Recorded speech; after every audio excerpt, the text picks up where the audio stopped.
Good evening students. आज के video में हम क्लास 6 की वर्कशीट सॉल्व कर रहे हैं। पहली 2 वर्कशीट हम कर चुके हैं जो कि चैप्टर 1 से रिलेटेड थी। आज चैप्टर 2 से रिलेटेड वर्कशीट नंबर 3 हम सॉल्व करेंगे। चैप्टर 2 जो हमारा लाइन्स एंड एंगल्स का है, इसी से रिलेटेड ये सारी वर्कशीट होंगी। ठीक है, तो हमारी वर्कशीट का फर्स्ट क्वेश्चन है the given figure is a. अब यहाँ पे हमें एक पॉइंट दिख रहा है और वहाँ से एक लाइन निकाली है और वो जाती जा रही है। तो इसका मतलब इनमें से लाइन है नहीं, बिकॉज लाइन है no ending points. Both ending point नहीं होते। रे यस, रे हो सकती है बिकॉज रे एक एंड पॉइंट होता है, दूसरा एंड पॉइंट नहीं होता। लाइन सेगमेंट जिसमें दोनों एंड पॉइंट होते हैं। एंगल, एंगल तो जब बनेगा जब 2 लाइन सेगमेंट जुड़ेंगे। तो यहाँ पे एंगल तो बन नहीं रहा, इसका मतलब ये आंसर इसका रे इज करेक्ट है। The beam of the light from A light house is an example of. अब सेम चीज़ है, मान लो ये लाइट हाउस है, ठीक है। अब यहाँ से ये लाइट की जो किरणें निकल रही हैं that is beam of light from A light house. अब लाइट हाउस से निकलने वाली लाइट्स क्या होती है, यानी कि इनका स्टार्टिंग पॉइंट तो है और एंडिंग पॉइंट नहीं है, तो ये भी क्या होंगी रे। At 4:40 p.m. the arms of the clock form an 4:40।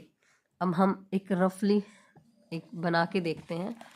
मान लो मैंने यहाँ पे एक घड़ी बनाई, ठीक है, ये घड़ी बना दी हमने।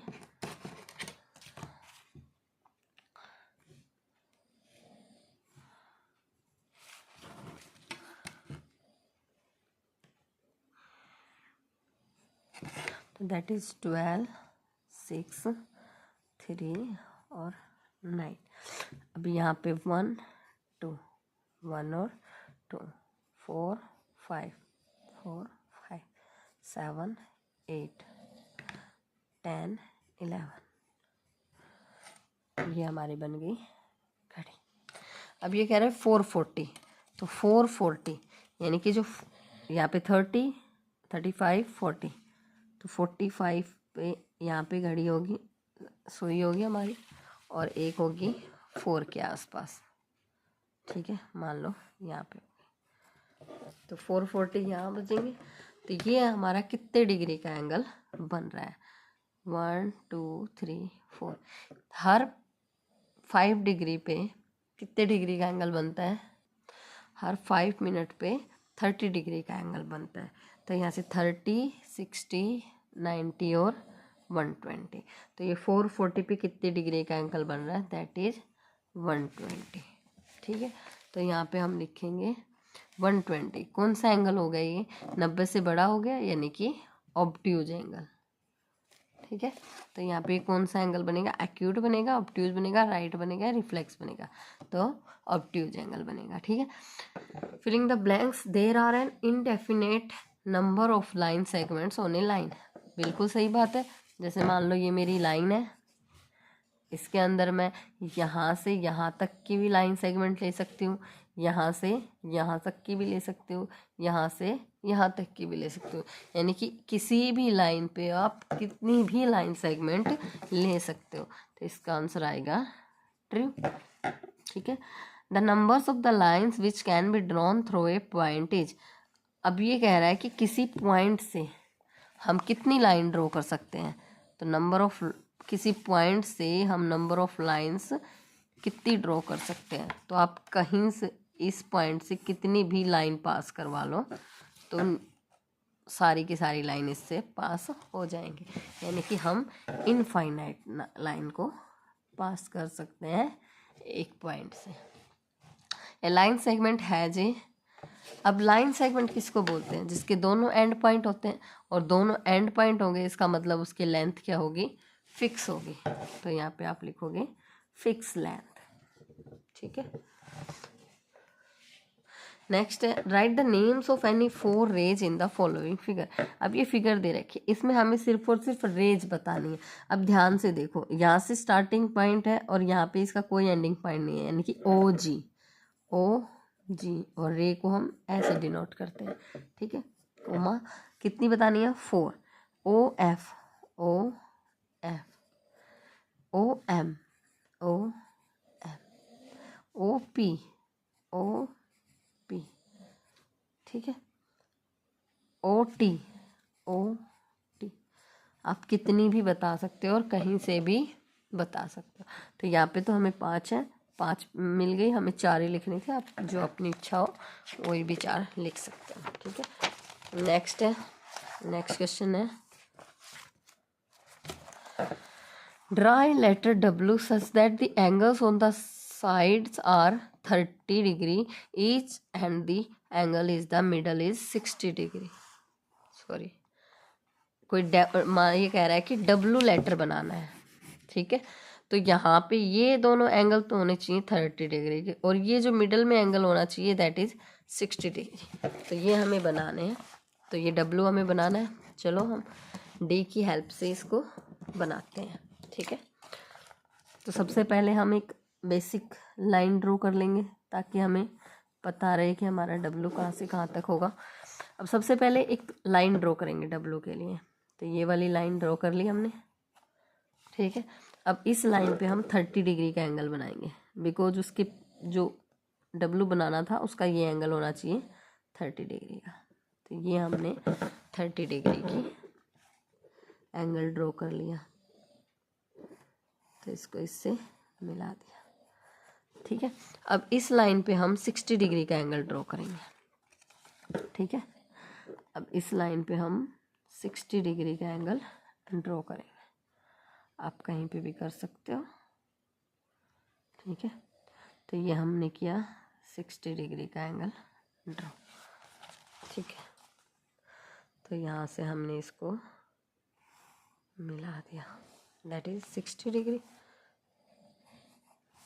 ठीक है। अगेन इस लाइन पे हम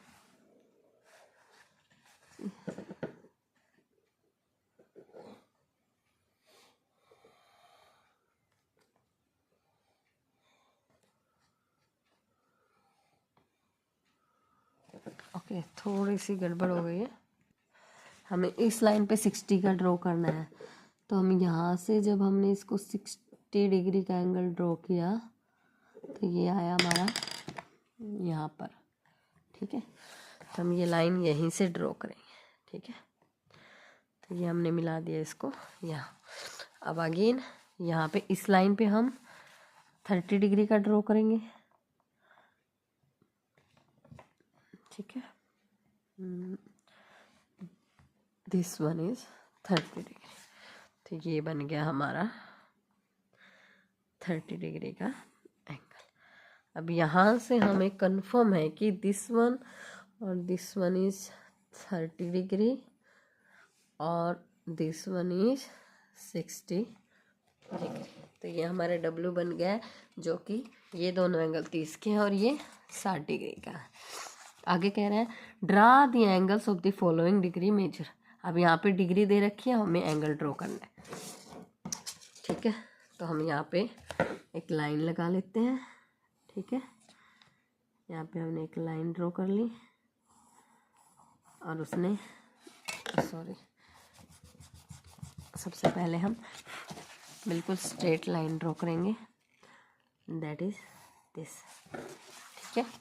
अब ये कह रहा है कि हमें 98 डिग्री का एंगल बनाना है। तो 98 डिग्री का एंगल बनाने के लिए आप इस लाइन का यहाँ वाला हिस्सा, ये पॉइंट ले लो, ठीक है।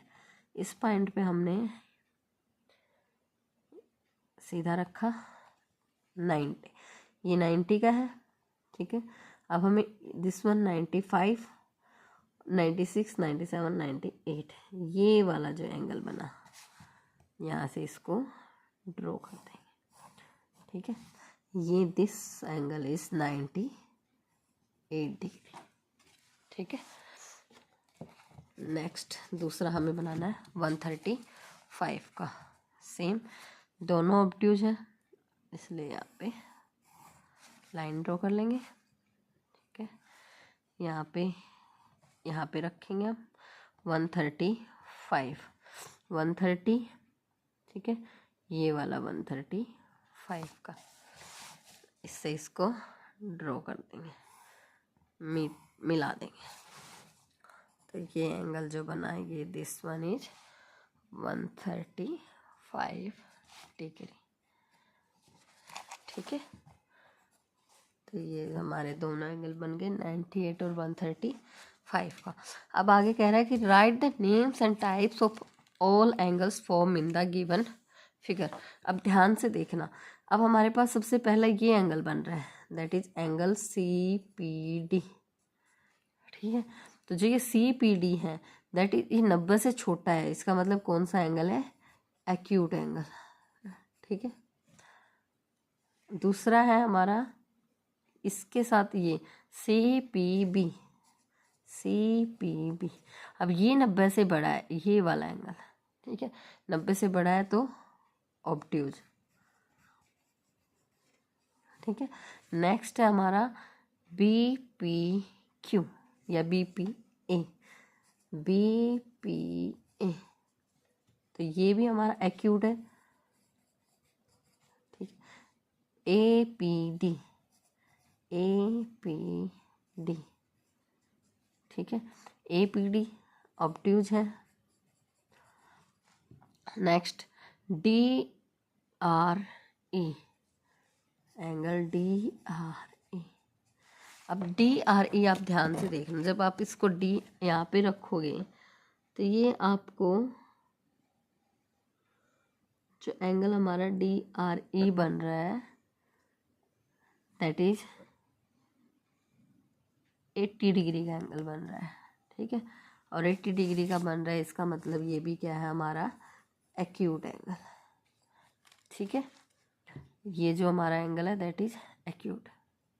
दूसरा एंगल बन रहा है BRE।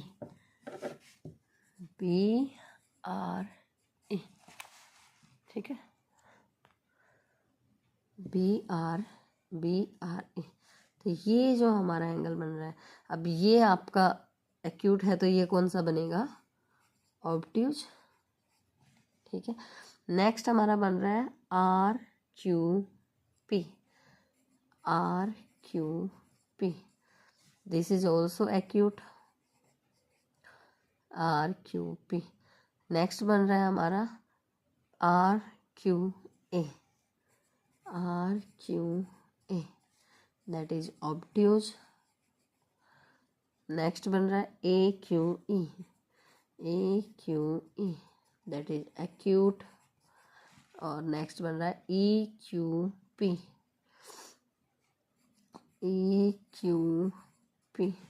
That is obtuse. इतने सारे इसमें हमारे एंगल बन रहे हैं। ठीक है, तो यह हो गया हमारा question number 6। Next question number 11, draw a rough figure and label suitably in each of the following cases. A point P lie on AB। अब ये कह रहा है कि कोई point P lie on AB, AB के ऊपर लाइन लगाई, यानी कि वो लाइन सेगमेंट है। ठीक है, तो लाइन सेगमेंट फिक्स होती है, हमने कोई फिक्स डिस्टेंस ले ली, that is line segment AB। अब ये कह रहा है कोई पॉइंट P लाई करना है उसके बीच में। ठीक है, कहीं पे भी कर दो आप, बीच में कर दो, इधर उधर कहीं पे भी कर दो। XY line segment and PQ line segment intersect at M। तो यहाँ पे हम दो लाइन सेगमेंट ले लेते हैं जो कि हमारी 4.55 सेंटीमीटर की है। ठीक है, दैट इज 5। ठीक है, तो this one is XY, this one is PQ, और ये हमारी इंटरसेक्ट कहाँ कर रही है, M पे। ठीक है, line L contain E and F but not E। ये कह रहा है कोई लाइन ली है, लाइन यानी कि उसके कोई एंड पॉइंट नहीं है, दैट इज L लाइन है। ठीक है, और ये कह रहा है कि E और F तो हैं उस पर, यहाँ पे कोई E ले लो, यहाँ पे कोई F ले लो, और इसके साइड में D ले लो। मतलब E और F इस लाइन पे लाई कर रहे हैं, लेकिन D इस लाइन पे लाई नहीं कर रहा है। अब OP एंड OQ जो है, ध्यान से देखना, इनके ऊपर एरो लगा हुआ है, दैट मीन्स ये रे है, मीट एट O। मतलब ये OP और OQ रे हैं जो कहाँ पे मिल रही है, O पे, यानी कि इनका जो स्टार्टिंग पॉइंट है या फिर आप इनका एक एंड पॉइंट है, दैट इज O। ठीक है। तो this one P, this one Q, तो OP एंड OQ मीट कर रही हैं OP। ये हो गया हमारा question number 11। Then question number 12 is assertion reason based question. Assertion के ऊपर है। Given below are two statements, one is labelled as assertion A and the other is labelled reason R। Read the statement and choose the correct option out of the following. अब ये चार वो दे रखे हैं आपको ऑप्शंस, इन्हीं में से आप इन दोनों को पढ़ के आपने इन्हीं में से आंसर करना है। Both A and R correct but R is the correct explanation of A। यानी कि जो यहाँ पे अजर्सन रीजन दिया है हमें पढ़ के बताना है कि वो दोनों सही हैं और R जो है उसका सही एग्जाम यानी कि सही एक्सप्लेनेशन है। A और R करेक्ट दोनों सही हैं लेकिन R उसका करेक्ट एक्सप्लेनेशन है। ये भी हो सकता है A is correct but R is not correct, ये भी हो सकता है A is not correct but R is correct, ये भी हो सकता है। तो हम देखते हैं अब हमारे क्वेश्चन में क्या दे रखा है। अजर्सन दे रखी है angle STR is an acute angle. अब ध्यान से देखो यहाँ पे STR बना है 64 डिग्री का दिया है यानी कि एक्यूट एंगल तो है, ये चीज़ सही है। An angle more than 90 degree and less than 180 degree is an acute angle. क्या ये एक्यूट एंगल की डेफिनेशन है? नो, ये ऑब्ट्यूज एंगल की डेफिनेशन है, एक्यूट की नहीं है। इसका मतलब जो हमारा सी वाला आंसर है ये सही है। मतलब ये वैसे ही डेफिनेशन सही नहीं है तो इसका मतलब ये गलत है, और एक्सप्लेनेशन तो दूर की बात है, यानी कि वो एक्सप्लेनेशन तो बाद में करेगा, पहले सही होना चाहिए। तो यहाँ पे सी इसका आंसर आएगा। ठीक है, A is correct but R is not correct. A सही है लेकिन आर सही है ही नहीं। दूसरा 13 नंबर का question, A line contain countless number of points. एक लाइन में काउंटलेस नंबर ऑफ पॉइंट होते हैं, बिल्कुल सही बात है। कोई लाइन है, ठीक है, उसमें आप बहुत सारे कहीं पे भी कितने भी पॉइंट ले सकते हो, ये बात ठीक है। A line extend indefinitely in both the direction. अब ये बात भी सही है कि आप लाइन को किसी भी दोनों डायरेक्शन में एक्सटेंड कर सकते हो। ठीक है, अब ये कह रहा है कि क्या इसके लिए ये इसका रीजन जो इसका जो ये रीजन दिया है फर्स्ट वाले क्वेश्चन के लिए सही है। तो ये पहले वाले लाइन में क्या बोला था, line contains countless number of point. अब ये लाइन में बहुत सारे यानी कि जिनको नहीं गिन सकते उतने पॉइंट्स होते हैं। और क्यों होते हैं? बिकॉज आप लाइन को दोनों डायरेक्शन में बढ़ा सकते हो। तो ये इसका करेक्ट एक्सप्लेनेशन है। तो इसका आंसर आएगा A. Both A and R are correct और R is the correct explanation of A. इसका ए आंसर आएगा। अब आता है केस बेस्ड क्वेश्चन। ठीक है, द अशोक चक्र हैज 24 स्पोक्स। ठीक है, the angle between any two consecutive spokes is the same. Obviously बात है, इनके और इनके बीच का हर किसी के बीच का एंगल क्या होगा, इक्वल होगा। और हमें पता है जब कंप्लीट एंगल बनता है that is 360। Observe the picture of the Ashoka chakra and answer the following question. अब इस अशोक चक्र की पिक्चर को देख ले, इसके बाद हमें इन क्वेश्चंस के आंसर देने हैं जो कि हैं, what is the degree measure of the angle between two spokes next to each other. अब इसकी डिग्री बतानी है। तो हमें पता है कंप्लीट एंगल हमारा होता है 360 का, और अशोक चक्र में जो हमारी स्पोक्स होती हैं दैट इज़ 24। जब आप इसको कैंसिल करोगे दैट इज़ 15। तो हर स्पोक्स के बाद का एंगल होगा 15 डिग्री का। What type of angle is form by two consecutive spokes. तो ये 15 डिग्री का एंगल क्या होता है, कौन सा एंगल होता है, एक्यूट एंगल। मतलब हर स्पोक्स दोनों कॉन्जिक्यूटिव स्पोक्स के बीच में एक्यूट एंगल बन रहा है। ठीक है, how many right angles are formed in the chakra. अब आप ध्यान से देखो इस चक्र के अंदर कितने राइट एंगल बन रहे हैं। तो ऑब्वियसली बात है ये पूरा 360 का बनाएगा, तो 360 को आप 4 पार्ट्स में ही डिवाइड कर सकते हो। और राइट एंगल में डिवाइड करने के लिए 90 डिग्री का राइट एंगल होना चाहिए। That is 360 divided by 90, that is 4 right angles. यानी कि इसमें सिर्फ 4 ही राइट एंगल्स बनेंगे। तो स्टूडेंट्स आज के वीडियो में इतना ही। हमारी 3 वर्कशीट कंप्लीट हो चुकी है। कल के वीडियो में हम वर्कशीट नंबर 4 को सोल्व